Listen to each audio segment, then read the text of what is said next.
Okay, all right, deep breath. Here we go.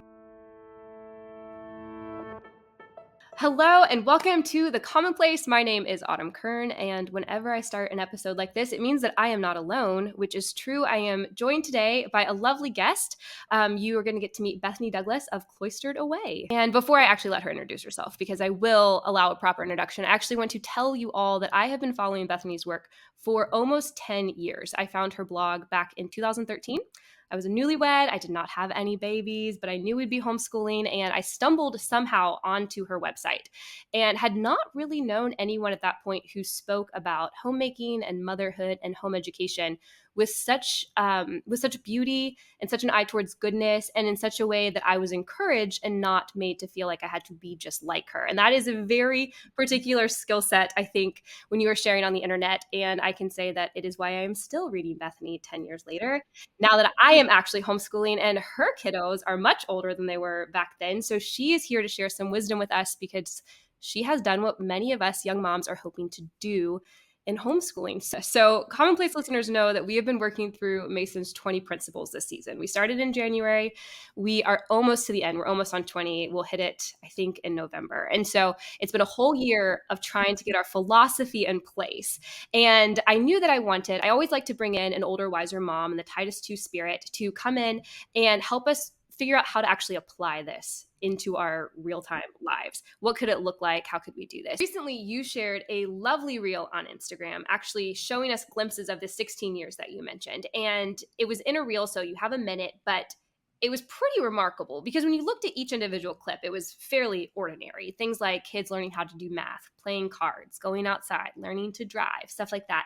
But when I watched it through as this whole life, it was really extraordinary. And I know for me as a mom at the start, and a lot of the commonplace listeners as well, that's what we're hoping to be able to look back on in 16 years and see this beautiful life that we've cultivated with our children and through our home education. And as we are in the early years, we have the chance to start as we intend to continue on. And so tell us, what was your journey like from the beginning? How did it start for you? Yes, happily. I think maybe this will be encouraging to some of you, but I feel like my start into homeschooling was fairly unremarkable. We, I, the first time, let me backtrack to just say the first time that the seed was first deposited was when my eldest was just a few weeks old. I was in a bookshop, I was reading, I was holding him, and this young woman came and, just started a conversation. And she asked me if I was going to homeschool. And I was like, I just had a baby. I hadn't even considered or thought about what educational path, but I really hadn't thought about homeschooling at Right. all. I was public school educated through all the way through. So I just had this, but it just feels like this moment that the Lord planted a seed that then came back a few years later when I moved to the town I live in now. And I had a couple of friends who were talking about homeschooling. And so we began just kind of, my son was in a preschool at that time, just 2 days a week. But I just began doing research, and I also began meeting with these two girlfriends and their children. And one of them was an occupational therapist. So she kind of created these motor skill groups, and we just talked about letters and we played, and it was very, very simple. But it was just that kind of beginning of what this could be like, trying this on. I continued to read a heap of books and visit little schools around our area during that time. So I really was drawn to a Montessori school in our area, but location wise and expense, it just didn't match the rhythm of our home. Mm. And so, but they were very, very welcoming to homeschoolers. So I would go in and just observe. I would observe their classrooms. I would watch how they had everything was child sized, and that the children went and made their own lunch. And, their lunchtime rule was to invite a friend. And, just these very simple things that they had independence and ownership from a really young age Mm. in what they were learning. And I loved that. So I think I began to kind of borrow some from Montessori for any of you who have explored that way, it's very hands-on approach, which I really loved. But it's also kind of expensive to homeschool that way because there's so many manipulatives and they're beautiful, but to create a Montessori classroom at home can be really expensive. So I found just a few favorite things that I was able to kind of implement at home and bring, like the movable alphabet and some of the number sets that they had. And I just began playing with the kids with them. Like we began doing little activities with them. And this kind of slow started. That's kind of the way we began, was Hmm. just an experiment. Yeah. Um, and so I think by the time we got to elementary school, um, I had read, I think The Well-Trained Mind was the first book on Yeah. classical education that I read that I really just strongly identified with. And so that kind of opened up that little bunny trail of education that I realized I wanted to kind of lean in that direction. So we just we just started. I mean, I it was really a day at a time. I at kindergarten, when Liam, my eldest, was old enough for kindergarten, my husband and I were very prayerful about it. We went and toured all of the local elementary schools. We went to our public school. I met with one of the kindergarten teachers. We went and looked at the dual language. I just wanted to see what actually is out there. What is kindergarten like? What is Mm. first grade like? What are the different aims of each of these schools? So I went to a variety, probably 5 different schools, and just went and observed in their classroom to see what they did. And in the conversations, there were things that we liked. There were schools we automatically rolled out. Hmm. Um, but I think just considering the economy of private education and having 4 children, that was one consideration, is the expense for 13 years, times 4. And then another consideration was just my husband and I just realized it's very possible that our children could have the best schooling that the area that we live in could offer. That they could come out on the other side of their education and be extremely intelligent and know a lot of things, and then also have lacking character, that Mm. they may Yes. not Yeah. actually know how to apply the knowledge and wisdom, that they may not actually know how to humble themselves, how to admire beauty, So that was something that we strongly considered, that kind of bent us towards homeschooling, was just recognizing that there were things that they could only uniquely receive in our home, Mm. not in a school. I recently read Mansfield Park. I've been working through Jane Austen's novels this year. I'm in book 3 And right now. I'm about to finish it. oh, Yes. oh We need my a separate gosh. Okay. conversation now of Mansfield Park. It's so good. Okay. It is so good. It So is good. so good. Well, I don't want to say too much about the end because the point I want to make is actually about the end.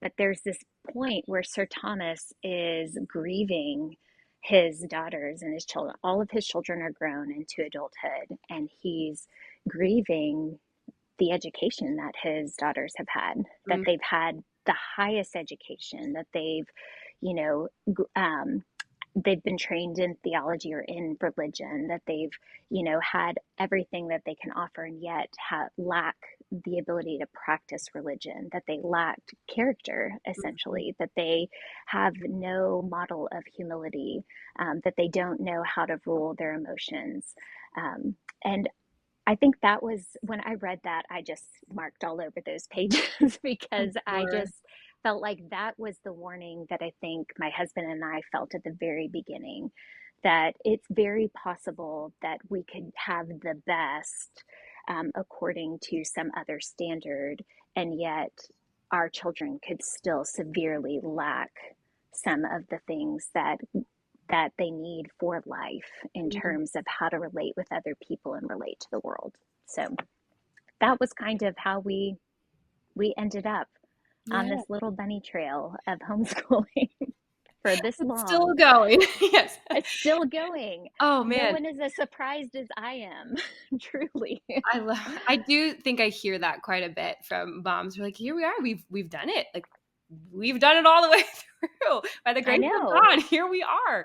Yes. Oh man, I do think we could have a whole side conversation about Mansfield Park, particularly how the Bertram girls act at the beginning with the knowledge they already have when Fanny Price appears in the house. It's usually to Yes. wound and embarrass compared to some other members Yes. of the Bertram family and what they do to cultivate Yes.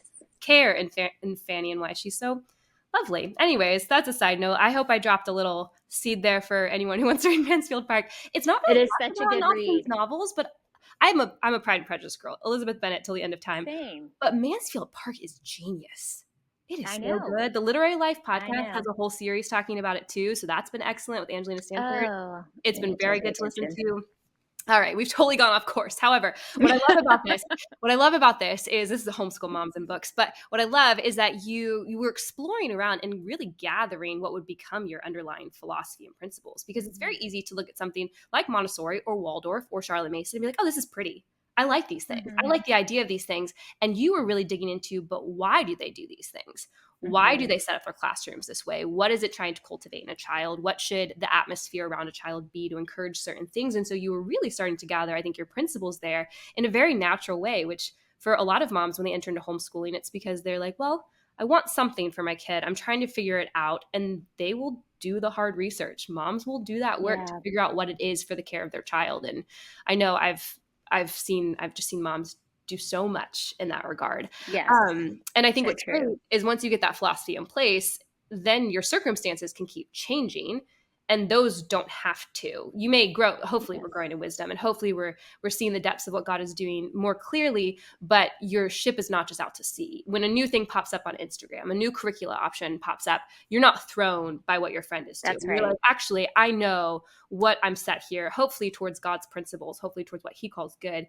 And then you're able to go. So with that in mind, with the principles, what principles would you say became the foundation for your home education? Looking back, what would you say were like your main few? That's a really great question. So, again, once again, I don't even know that I was that formal about even pedagogy Mhm. of our homeschool at the start. So I hope that that's encouraging for I some of you think guys it out there. will be. I think so. For Honestly, he has people who are like, been. it's so much. I can't possibly understand these 20 principles. I can't read 6 volumes right now. I'm not sleeping through the night. I'm nursing an infant, all these things. It's actually really nice to hear like you started and were faithful with what you had and grew. And there's really so much about how the Lord meets us where we are Mm. to lead us in the way that we need to go. So it's been much more like that. So in the beginning, I think I was concerned about um, habit training. Mm. I Yep. think I really identify with the habit of attention. That I think I really wanted to cultivate a habit of attention, not just in language, but in life, in the way that we relate to one another, in the way that we relate to God, and even perceiving God in all the things Mm. that we do in our life. And so that was kind of a underlying, but I also loved, and I think this was what I loved in practice in Montessori, was the independence, the cultivation of independent learning, and the children seeing at a very young age this cultivation that this is yours. Right. And I think I always wanted to communicate to my children that I'm just, you know, I'm this temporary role in their life, Mm. and that I'm a model of eventually how they will relate to God, that Yeah. my husband and I are. Yeah. And so, it's sounds like this very heavy or maybe even potentially morbid conversation, but really it was just always pointing to obedience as, as a pathway to life, Mhm. but also as a tool for life, that their attention to the boundaries of our home, or the attention to the things that we're learning, or to one another, to the way we use our words, all of those things, that that is a rule for all of life. Mm. And that right now they would be answering to me, or they'd be answering to their father. But eventually, this is just training for how eventually they're going to be relating to God, and the way that they're going to be listening for Him and following Him. Mhm. And so I think just even in very young years, talking to my children in that way, this is just practice. Like these are all of these things are training grounds. And that's true. We still have these conversations as they're teenagers, that the way you're relating to one another now is practice for how you'll relate with others outside of our home. Mhm. This is practice for how you'll relate to authority. This is practice for how you'll, it just feels like this one big practicum in some ways, Yeah. for all of life, which is a tremendous gift. So I don't know how to wrap that. I don't know what my underlying principles.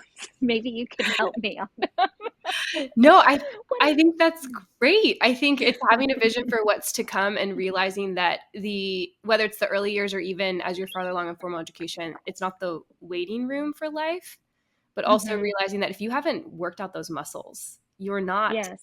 at the time when like you're called to courage or you're called towards obedience or whatever it is, you're not going to be Right. able to do it if you haven't been practicing it. And what other duty does a mother have than to prepare their child for like service to Christ? So Yes. yeah, I think there's your principle, service to Christ. There Yes. it is. Yeah. Yes, for sure. Yeah. And I think I so much, I think that's why I so strongly relate with, the education being atmosphere, life, discipline, that it really is this experience.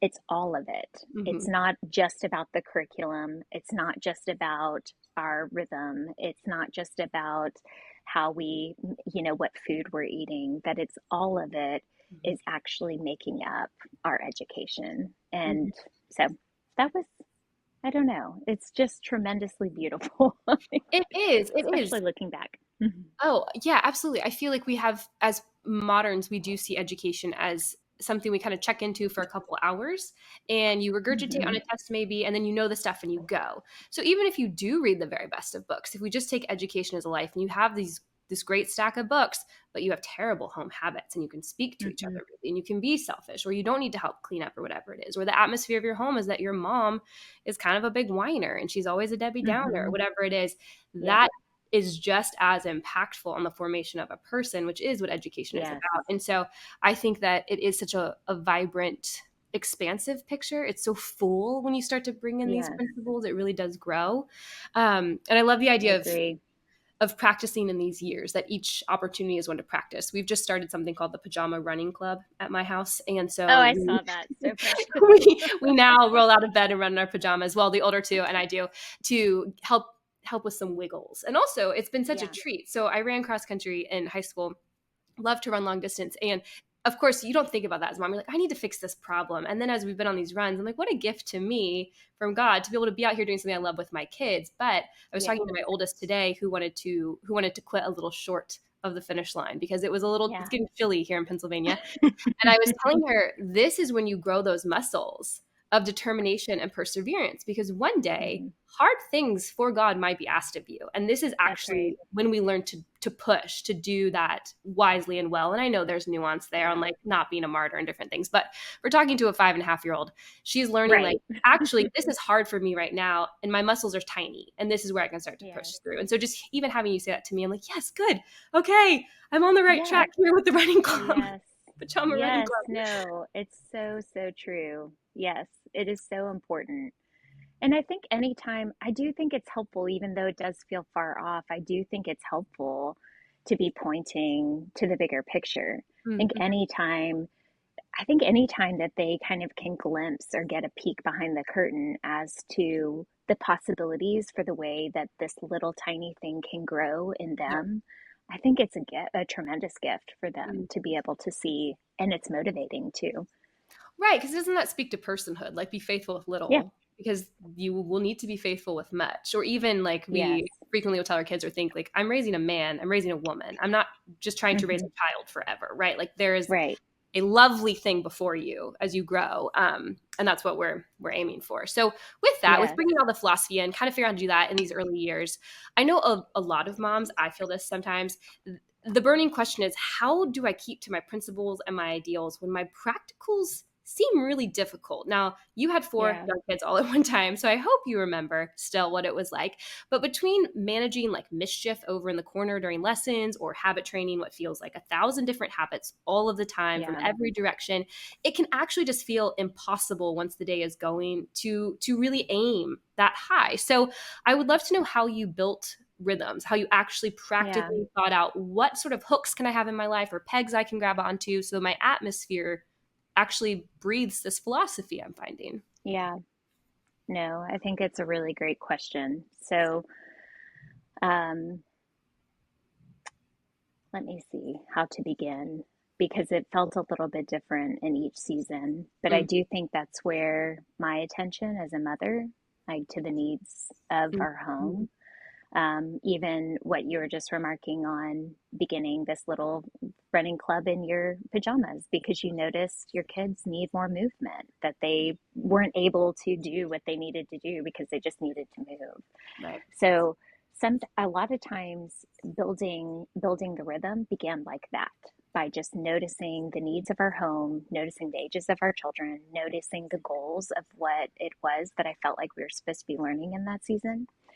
And so, um, but make sure I don't get lost in thought.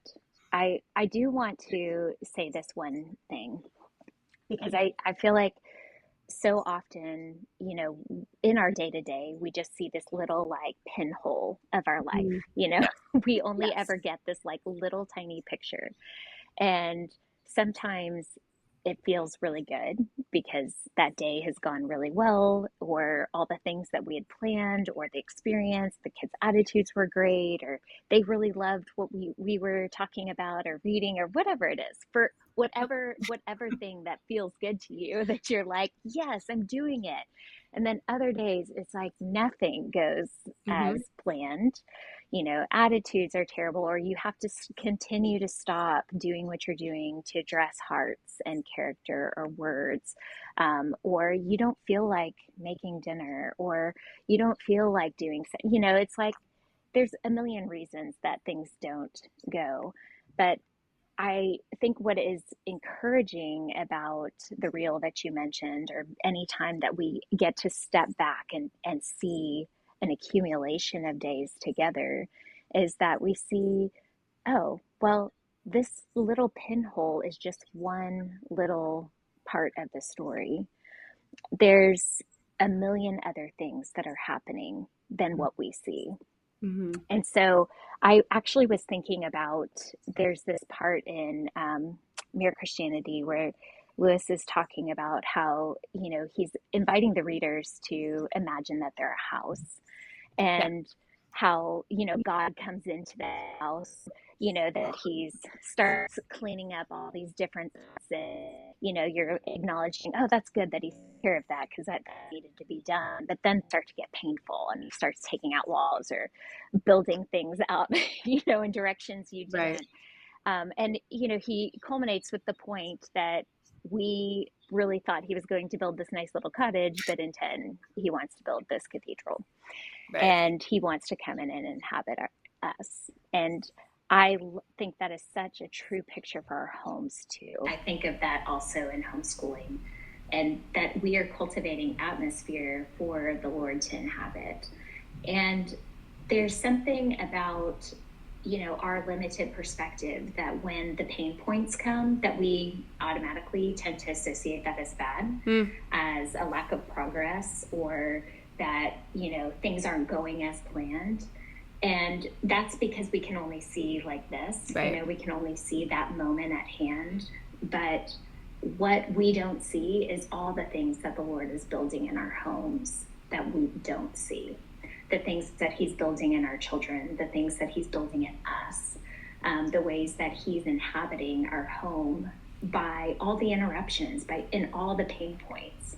We kind of want to like avoid all of those places, Right. but those are the places of growth. So when we talk about rhythms, or what rhythms or what, things worked, I will say having rest time regularly, super important in the young years. especially once children start bumping out of nap times, Mm-hmm. that just downtime for our household, because you're there, you're together all the time. And especially with young children, it's like this, just such frenetic energy. Even when it's good energy, Yeah. it's just energy. Yeah, I think just teaching our children to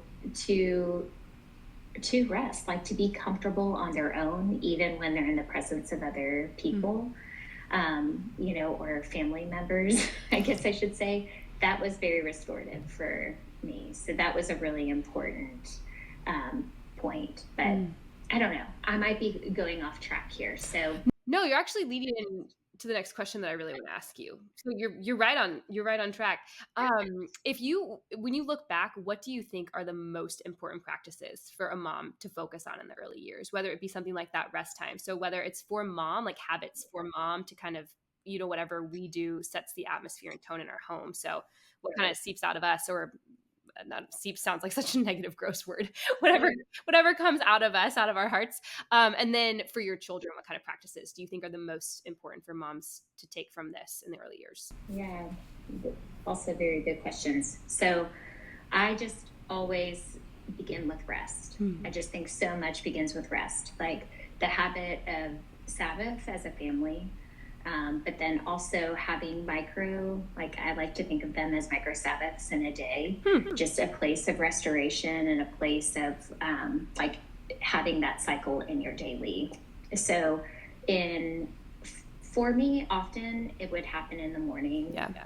To have that downtime where I'm in the scriptures or having prayer, having just alone time where I'm not having to answer. Now, I know for families that have really early risers, that's not always a possibility. Or if you're not an early riser, that might not be the right time for you.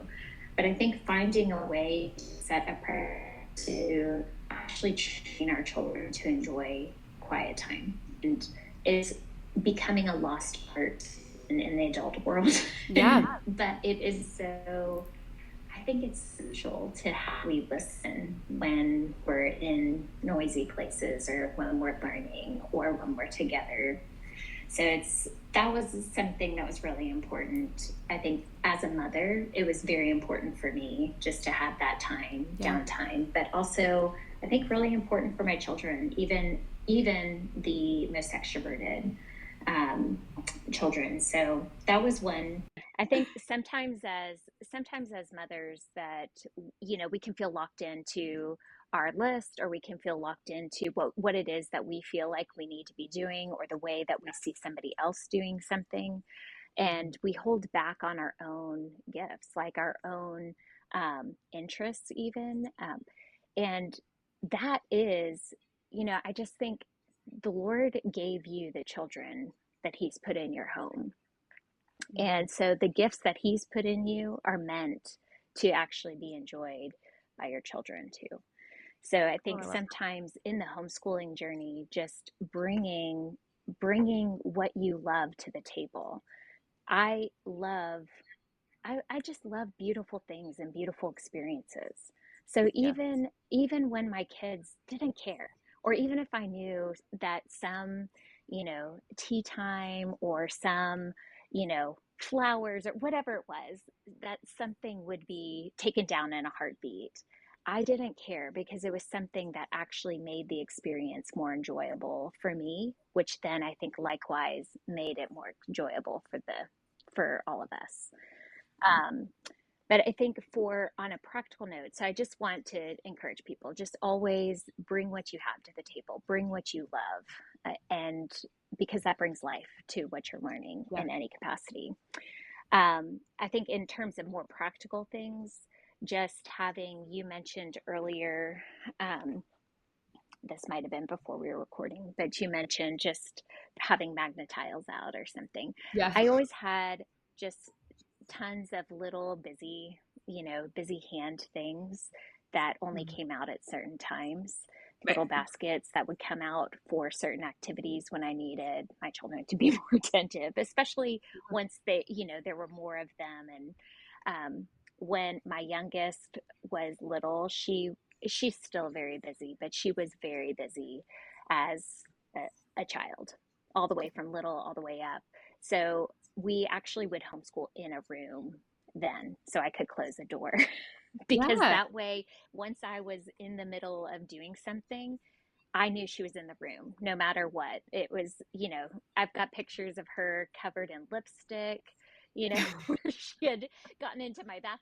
There were all sorts of things. She would climb everything. So it's just Right. even a matter of safety that I knew where she was. Yeah. So that was a different stage where we actually moved bedrooms around to actually have one of the bedrooms. We put all four of our children in one bedroom. Yeah. I think that was for one homeschool year, just so we could have an actual bedroom that I could close the door so that we could all be in there during some activity times so I could Yeah. focus. So I those, love that. yeah, Sorry, I yeah, really love that tip. I think it pulls out something where a lot of times moms feel like they have to like, well, I just have to really be on habit training that child's behavior or something. It's like mm-hmm. you will just be pausing every 20 seconds during lessons. Everything. When you have a kid who's like running around the house like crazy. And instead it's like, how can I help support them? And that's a Yes, big thing that we talk about in with Mason and her principles. How can I support my child and almost remove all of that disobedience that could occur? I'm exactly. gonna homeschool in a room and shut the door. Yes, Problem solved.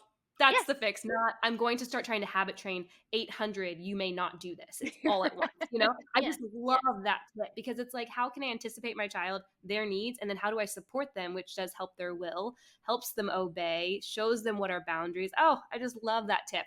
Keep going, Bethany. Tell us more. yes. You're essentially shrinking the boundaries instead of Yes. saying there's the house or there's this open doored room, which we were always at a table, in an Mhm. open room. So it's just, no, no, no, we're just going to shrink the boundaries. So that was really helpful.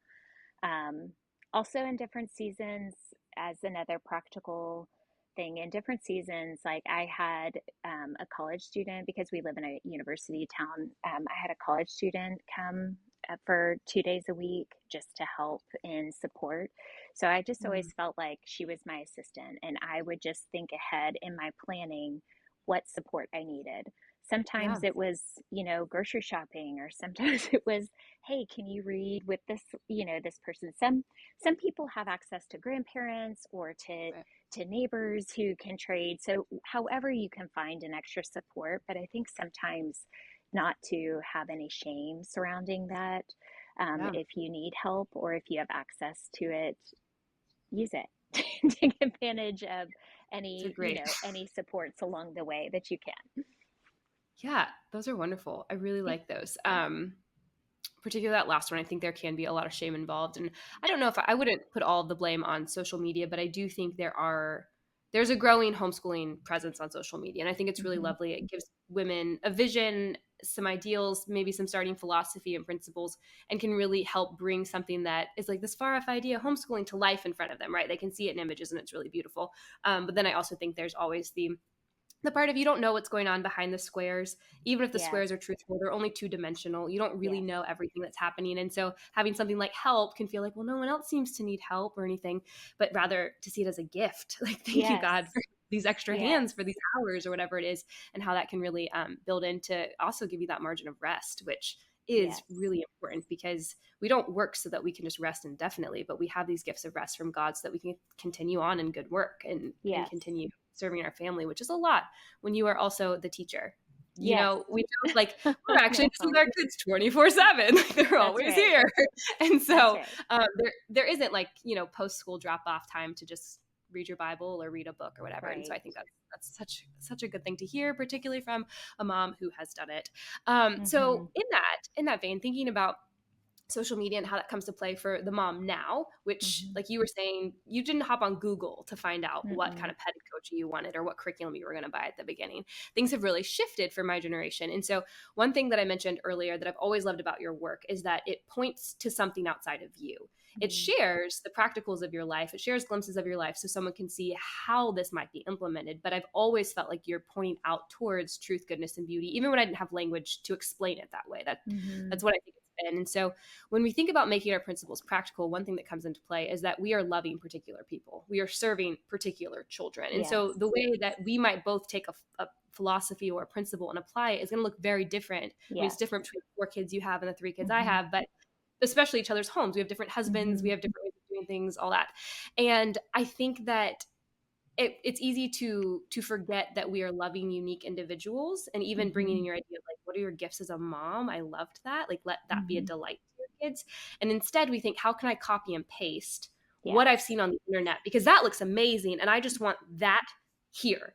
And Mm-hmm. so we completely try to force something onto our family that maybe doesn't actually fit them and would be done Yes. a better way. So, what encouragement do you have, both as a writer who is online encouraging, but then as a mom who's kind of tracked through this growth of the internet and sharing homeschooling and getting inspiration online? What can you say to the mom who's feeling pressure from social media to actually order her life in the image of another mom? Yes. Okay, so last week I got to travel to New York with my daughters and my mother, which was so fun for my daughter's 16th birthday. And when we were walking through Central Park, they have the horse and the carriages, everywhere. Yeah, But beautiful. all of the horses have these little blinders, like just right on Mhm. side of their eyes. And that's that is exactly what I would say mothers need, Some homeschooling blinders. mothers. Get some blinders. Put your Yeah. blinders on. That social media, Google searches, books, podcasts, there's so Hmm. many beautiful resources and so many different women doing beautiful things and with their children. But you are responsible for your home and your children. Mm. So use the inspiration that you need when you need it, but then put your blinders on. It's Yeah. just, you've got to do the thing that you know that you need to do. And I find that when I just really strongly encourage learning discernment in this area, because it will lead to wisdom in how to use social media as a tool for encouragement, and to know when it's no longer an encouragement, it will actually be a point of shame or a point um, of heaviness for you in some way, just because you're looking for that comparison. Because we are just people looking for that affirmation. We're looking for an affirmation, especially as homeschoolers. There's nobody here giving us grades. There's, Hmm. as mothers, there's nobody that's like, did you do these things? Oh, great. Right. Oh, you're doing a great job. Right. And I hope that our husbands are the biggest voice in Yeah. that way, to say, yes, you're doing a great job. But in the day to day, when we feel, especially on those days where we are full of pain points and full of things that feel like this is not going according, this is not how I thought it would be when I Right. looked at that picture. Um, Yeah. but to just really step back and notice, what does my heart need right now? Mm. And we tend to want to go to social media because it feels easy. It's kind of like, junk food in Yep. some ways, like we can just consume it. But often it leaves us feeling worse than what, when you're approaching it from that type of place, it leaves us Right. feeling worse often, because we see only what we're not. It's an opportunity to be assessing ourselves in a way that we don't need to be assessing ourselves. So a better encouragement, I would say, for you is like, take that time with the Lord. So when Mm. you have a moment that you're in this place where you are despairing, and everybody has those days where you're like, the day feels like chaos, or I feel like I'm in the thick of habit training. Just, there were days that I would literally take my cup of coffee and I would say, I'm going to stand on the back porch for a second. Nobody make them Yeah. outside. Just say that in that moment, this is where I think discernment is required, to actually ask yourself, what is it that I need in that moment? So going outside, was a way that, when my internal temperature is rising, when I'm growing frustrated, and beginning to take that frustration out on my children in a way that's not honoring them or the Lord, then it's better for me to just remove myself. Just the same way that we remove our children from situations that are causing them, to stumble. It's a Right. way that I can remove myself and say, I need to regather my heart here. And so that that is but that takes discernment to, and it grows. So I think just having that sensitivity to be able to come away and just ask the Lord for the help that you need to be able to see your children rightly, to be able to see your home rightly, to have grace for the work that you need to do that day. That is a far, far better encouragement to your day than sometimes going to social media, even though we might find an encouragement there. We might. Yeah. Right. More often, when we're in that place, we'll just find ways to accuse ourselves and to feel worse about our lack of progress in the day from our perspective. Yeah. So. Oh, that's good. No, that's a great way to end here. Actually, Bethany and I are actually going to keep talking. If you don't know, we have the bonus 5 over in the Commonplace Patreon, which is where I will be asking Bethany another question just for that audience. So if you'd like to join us, you can at patreon.com/the commonplace. But Bethany, before we leave here, will you please tell people where they can find you and what sort of work you are working on right now? So I have blog cloisteredaway.com, and it is, I would say I have not been writing as much there in the last 2 years. I've been trying to, well, for a variety of reasons. I don't need to go into that, but the archives are full. They are So full, friends. you can just spend time going through there, and if you have any questions, just you're free to email. But I also I have a variety of things so that I'm working on. I have a planning guide that I'm working on at the Ooh. moment, just for helping mothers plan their days, plan their year. So Ooh. that's Very coming interested. soon. I have a retreat that I created in 2020, so that I do occasionally, and so that will probably be coming up again shortly. But so I have a couple of other small projects in the wings for the early next year. So Okay. yeah, just anything that I'm trying to like gather things as quickly as I can to just encourage and support, because I think at this end of the homeschooling journey, I just am seeing glimpses of the cathedral that the Lord is building. Mm. And it just has made me so eager to want to encourage people to just keep going. The work that you all are doing is so worthy and beautiful. And it doesn't feel like it. It actually feels pretty low sometimes and dirty, and like you're having all these big conversations, but to maybe, is it going anywhere? I don't know. But Right. it's planting seeds, and you have no idea. We only ever see in part, and we only get to see, even with the grandest vision and hopes for our children, we still only see in part of who they are. And so it is such a beautiful, beautiful journey. So anyway, that's enough about that. But That's a that's kind perfect of, way to end. I yeah, feel so encouraged. Truly, good. Bethany, thank you so much. Everyone listening, you will be able to find links to find Bethany over on the episode notes, all the good stuff. I'm going to link to some of my favorite posts from Cloistered Away because, like I said, I've been reading it for 10 years, so I know those archives are very good. And Bethany, it's just been a treat. Thank you so much for joining Yes, us. thank you for having me. It's been an honor.